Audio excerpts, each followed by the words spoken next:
Development అంటే ఏంటండి? Develop అవ్వడం అంటే ఏంటి? ప్రకృతి వనరులని నాశనం చేసి,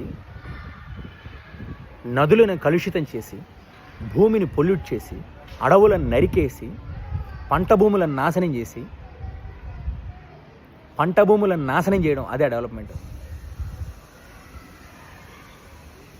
మనకి భూమాత చక్కగా ప్రకృతి వనరులను ప్రసాదించింది. పండించుకొని తినండ్రా అని చెప్పి భూమిని ప్రసాదించింది. భూమిలో సారవంతమైన భూములను మనకు ప్రసాదించింది ఆ భూమాత. డెవలప్మెంట్ అంటే ఏంటి? ప్రకృతి వనరులను నాశనం చేసుకొని ఏం తింటావు? నదులను కలుషితం చేసుకొని ఏం తాగుతాం? ఈరోజు తాత్కాలికంగా డబ్బు రావచ్చు కాక రేపు నీ పొట్ట నిండితే చాలదా? నీ పొట్ట నిండితే సరిపోతుందా? నీ పొట్ట నిండితే చాలా? నీ ఒక్కడి స్వార్థం కోసము తరతరాలకి ఉపయోగపడే ప్రకృతి సంపదను నాశనం చేస్తున్నావే. కొంచెమంది ఇంగిత జ్ఞానం ఉండక్కర్లా, బాధ్యత ఉండక్కర్లా.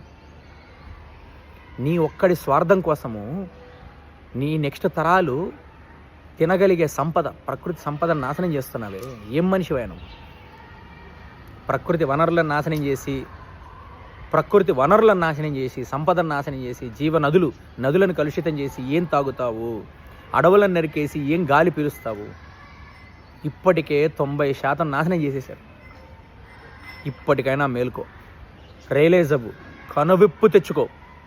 నువ్వొక్కడు బతికితే చాలదు. నీ కొడుకు బతకాలి, నీ మనవడు బతకాలి, నీ ముని మనవడు బతకాలి.